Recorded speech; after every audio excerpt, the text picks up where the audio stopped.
Today we're making Star Wars themed milk crates? Kinda, yeah, stay tuned.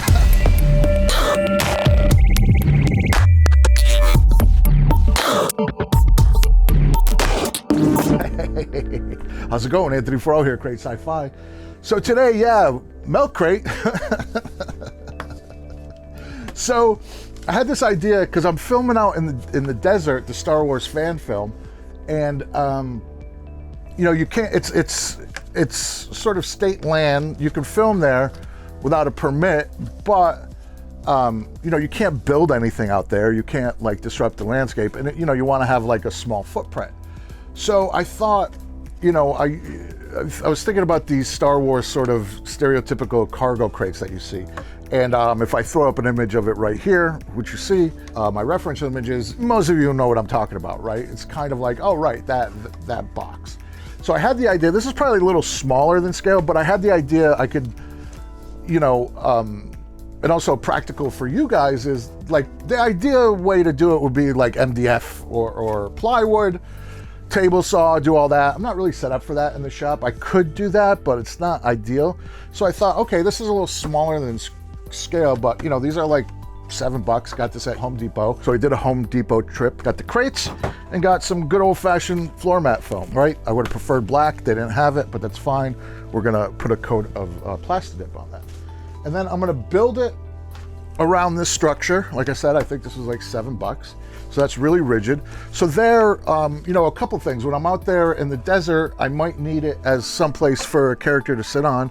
And then also, because we're in the desert, we can't build, I imagine off in the distance, there'll be like structures, right? And the idea is whatever this house or structure is that we're gonna do digitally, there'll be like one of these crates out in front of the front door, right? So what I'll be able to do is put this out in the desert, very far away. I mean, broken record, but I talk about this a lot on this channel. Whenever you do budget visual effects, if this was right behind the character, the digital fake house wouldn't look great. If you put it like 30 feet back, you know, like, what would that be, like 20 meters back, you can really get away with it, right? And then if off in the desert where I say to the DP or my crew or the cast, oh, over there is where there's gonna be a house, it's like you lose track of that. But if I just put this out in the desert as like a marker, boom. Now you could, you know, put a pink pole out there, but you know, you don't want to lock yourself into that stuff because let's say it doesn't work out, then you got the pink pole there, right? Let's say I do this, dropping the building back there was a terrible idea. It's just, you know, there's Star Wars crate back there, right? So a lot of preamble. But I think this is pretty straightforward. I think this is just like a one afternoon project. I'm going to cover this in foam. Then we'll go into Photoshop and I grab reference images, you'll see here. And I just want to get this geometric pattern that we'll glue on here. And there's lots of different versions of it. So I'm going to, you know, this is not a hero piece. So I'm going to find the one that's sort of the least difficult to achieve. I think we're going to hot glue it on this. I think ideally it would be a closed in box, but I think for our purposes, what I'm going to do is I'm going to leave the bottom open, and then that way, you know, when we're humping out to the desert, we can also use these to carry whatever we need to carry out there, right? So let's make some Star Wars crates. Let's get started. All right, let's build a box. I feel I've built a few boxes on this channel. All right, first thing I had to do is take the measurements, and yeah, you know, you got to measure everything 2-3 times. I assume this was square. It was not square. It's like an inch difference on the sides than the front, so that's fine. You know, like I said, this is just going to be like a deep set piece, so not too worried about that. But it did sort of mess up my plans to make 2 of these because I wanted to keep this on a low budget, so to do 2 of them, I would have had to buy 2 packages of foam, so I just stuck with 1, which is fine. And yeah, so, you know, assume nothing. So now this is pretty straightforward, you know, just got the floor mat foam, and I'm just entombing this into a box, right?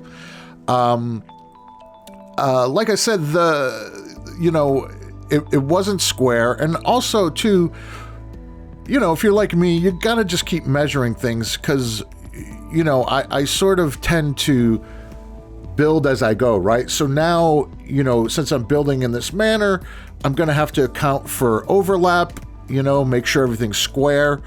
But, you know, the foam's about a 1/2 inch thick, so I'll have to add 1 inch to 2 of my measurements to sort of encase this whole thing.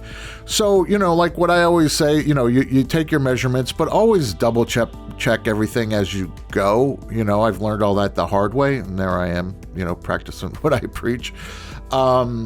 So, you know, with these, like I said, because I had to get this puzzle foam at the Home Depot, just want to get rid of the puzzle pieces. You know, you can get, you know, foam, you can buy it online. There's lots of places now. But this, again, was just sort of like a last minute, like I said, you know, I'm getting ready to shoot my fan film. And now, you know, we got pushed back a couple of weeks, and I was like, oh, let me make this. So here I'm just hot gluing this all together. One thing I didn't do, which I would recommend you do, is you just want to tooth up the sides. But I kind of got on a clip here and I started going along. So it's sticking okay, but I made sure to also stick it to itself, right? So here what I'm going to do is I'm hot gluing these edges together. And, you know, I'm just using hot glue for this. You could use super glue. And because this is just a cube, I'm just taping these edges together to make sure that, you know, everything sets up correctly, because, you know, it's easy enough to do. And then here what I'm doing is I'm just running hot glue through the seam, and I'm just going to straighten that out. And again, I'll say this for the 100th time in this video, this is just going to be a beat up crate in the desert, right? So I don't have to be so precious with it, right? If this was supposed to be on a like 2001 or Star Trek type ship, then you have to be very, very careful about your edges and make everything clean. Here, I'm just sort of, you know, just hacking away. So off camera, sometimes that happens. I just added these puzzle pieces because there was about a 1/2 inch of lip around the bottom. And again, that was just so that I could conserve foam, right? I could have done it the whole way, but then it would have been wasting foam. All right, so here I'm just taking off the tape. You see I have all these seams. Again, it's all fine. We're gonna address them. We're gonna make them a little better. But again, this is gonna be like, you know, like when you see a car in the woods that's been there for like a decade, it's going to be that kind of thing. So here I'm just taking the sander and I'm just sort of getting rid of some of this texture. I don't want this texture. I'll get rid of a lot of that with heat. And then here I'm taking the Dremel tool, and what I'm doing is just rounding off the edges, right? So I like to, for this work, use sort of an older sanding drum so that it's not really chewing it up. And, you know, I got my mask on there so I'm not breathing in dust. And I'm alternating between the palm sander and the Dremel tool. And you can see even there the bottom edge, which I'll clean up. And, you know, this is just nice, meditative, easy, straightforward work, right? It's like, you know, we made Mandalorian armor, you know, and here we're making a box. So the box is done. So now I just got to make the templates for the for these cube pieces, right? And all I did was just found some art online, drew some lines around it, and here I'm exporting these pieces at 100%, right? So that they're exactly the measurements I have. I cut those out, and off camera I just glued them to some cardstock so they'd be easier to work with. And here I have my foam, and now this is a leftover sheet from, I think from maybe the speeder bike seat. And here I'm just trying to figure out how I can get the most pieces out of foam, right? So I'm tracing my pattern on here, and I'm just, you know, obviously you can't see me thinking, but I'm thinking, all right, where's the best place I can position this so I can get the most of these sort of puzzle pieces out of like one piece of foam. On the foam, I like to use the silver Sharpie, and I'm labeling everything, right? Because the sides, the top, and the front are all different measurements. I don't want to mix up all these pieces because I took pains in Photoshop to make sure I got the right size for all those pieces, right? So, you know, just label everything. So here, I'm cutting it out, obviously, but again, you know, typically I just rip through this, but here I'm trying to conserve every little bit of the foam, which, you know, somebody put a comment about this a few videos back. I should be like this all the time. They were saying that, you know, people in the States especially tend to waste a lot of material, which is true, you know, because I buy a lot of stuff at the dollar store and I kind of take it for granted, and I just sort of, you know, maybe I could get 2 pieces out of one, but I get one. So anyway, something to think about. So here I have my pieces, and because I cut these with the knife, you know, they're a little rough around the edges, but we'll correct that. And here I'm just doing a test fit. And yeah, then this is the first vision of like, ooh, that's what I was thinking of. And, you know, even with a box, you get excited. So here I just got some 1, 2, 3 blocks so that the stuff doesn't go flying away. And what I'm doing here, this is a heat gun. This is not a hair dryer.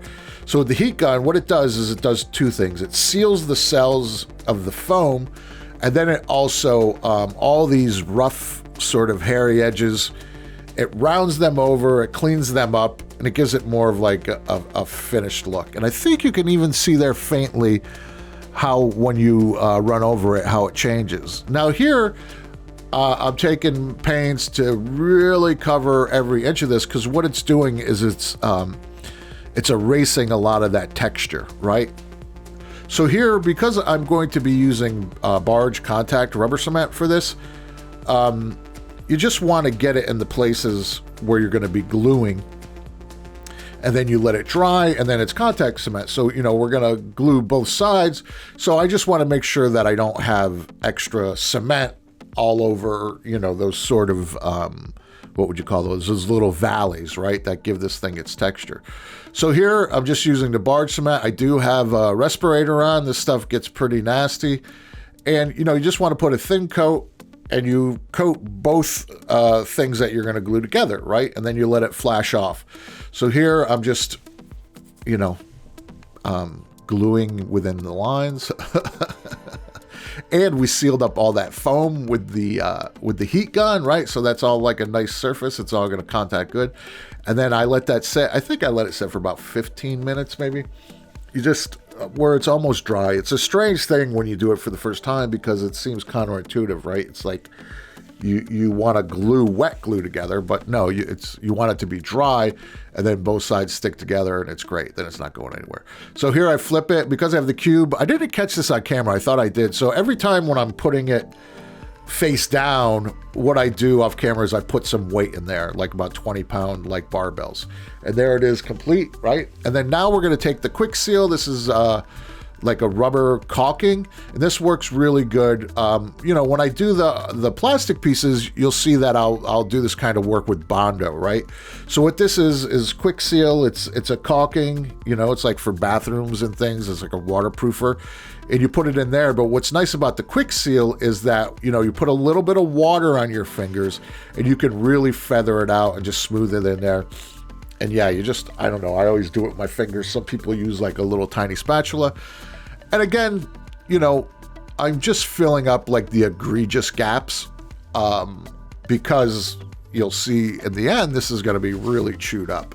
Now I'm going to hit the whole thing with Plastidip. With foam, you have to give it a Plastidip or a Mod Podge coat so that the paint will stick to it. So now that that's dry, now I'm going to hit it with this off-white, which is that Star Wars kind of vibe, the off-white. That's a Dover white. Just anything off-white, and then you can see there. So now what I'm going to do is I want to expose some silver, sort of like this thing's really, really seen better days, because it's a cargo crate, right? It just gets used a lot. But what I'm doing here is typically I would do a dry brush with the silver, but first I'm just laying down a base of black to really give that silver a chance, right? So it's a 2-step process where typically it would be a 1. Right here, I would typically just dry brush with silver, but here I just want to give this black a chance to dry, so then I can do the dry brush silver on top of that, just simply because it's on the white, right? And then here's the silver that I typically use, and we're going to layer this. Then I'm going to do some rub and buff in a second, right? So here, now that I'm doing the dry brush over that silver, and it just gives it like another level of interest, right? So it's sort of now it looks almost as if, you know, paint was scraped off. And then you see there why we did that, right? So now here I have the rub and buff. And, you know, I talk about this a lot when we're doing this sort of work. It's all about layers. So now this rub and buff will almost obliterate all that work we just did, but there's little remnants of it that little remnants that remain. And it's all these little details that really sell it, right? Like, look at that. Like, that's really starting to look like a metal thing that's just seen better days, right? So now it's going to be rust. So I got the burnt umber. I just really like these water-based oils for this sort of thing. You could use acrylic, and acrylic works fine, but it's, I don't know, for some reason this looks better, right? I don't know the science behind it. I'm sure there's some kind of reason because of what it's made out of, but yeah, right? That looks like rust. So now I'm just drying it because, you know, we're doing this as like a one-day build, so I'm just sort of helping it along. If you're just taking your time, you could just leave that overnight. So now we want to seal all that in with a clear coat, right? So that's a clear satin. You want to use a matte, and then there that is. That is looking very good, very beat up, very rusty. And then now I have the Fuller's Earth, right? So this is going to be out in the desert. So let's give it some dirt. And this is fun because this is just like, I'm just slapping it on there. Really can't give you any advice to a technique on this. I'm just slapping it on, dusting it off. Whatever sticks, sticks. I do have a mask on there. And then here's the beauty shots, right? And yeah, I'm telling you, like, this thing is just going to disappear when I put it out in the desert for the film. But I think that's great because it's one of those sort of, if you notice it, it's like, oh, wow, that's that thing. If you don't notice it, that's fine too. So yeah, really happy with that. Nice one-day build. And I think that's very doable for all of you out there that just want to get your feet wet. It's a cool little item. Really happy. All right. Still a little dusty. Oh, so happy with that, right? And, you know, the main thing with this I wanted to get across is, yeah, like ideally you would do this with MDF and a table saw and a little bit bigger, but you know, this you could do yourself. It was a $7 milk crate. Sometimes you can just find those around. And some EVA foam, right? And you probably could use foam board, but I wanted this to be more durable.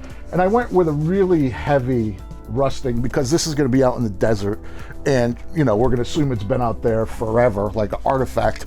Now the thing that's great about this, like I said, is I'm going to put this out there and we're going to say, okay, right there, right, and behind this is going to be the house, because the house is going to be done in Blender or After Effects, right? So it's really practical. And what's cool is, you know, again, you know, this is for the Star Wars fan film, as most of you know by now. Now we're getting ready to shoot hopefully in a couple of weeks. And the thing is, you know, I'm doing it on public land, so you can't really build anything out there. So anything I can bring there just to sort of add to the atmosphere like this, you know, it's just a box out there. We drop it, we take it with us. You know, it's leave no trace, right? Very easily with that. So I'm really happy with this. And also too, the more, because of COVID, the shooting date gets pushed back and back and back, and so I keep building things. So if we had shot last month, this wouldn't exist. So, you know, maximize the time. Well, you know, I hope that you found this useful, and I hope, you know, a lot of these props and costumes for this series that I'm doing for the Star Wars fan film have definitely not really been like true one-day builds where this is, you know what I mean? Like, you can really do this. And I think this would be fun too, even not for, you know, for a Star Wars fan film, you know, like for your Star Wars room where you have all your toys and displays, or your kids' room if they like Star Wars, because it's foam, right? Nobody's gonna get hurt. But yeah, really happy with that. It doesn't weigh anything, and it's not gonna blow away. Well, as always, I hope you found this video useful. Please like, share, subscribe, leave a comment. Love to read the comments. Be sure to check out the merch shop. We got shirts and hats. Crate Sci-Fi, the black on black, that's my favorite. And today I'm wearing an Evil Ted shirt because I'm practicing what I preach. Buying the t-shirts and the merch really helps these small channels sort of cover our sort of monthly cost. Well, that's me getting closer to shooting. Stay tuned for the Star Wars fan film. And remember, I'm just here to help bake sci-fi.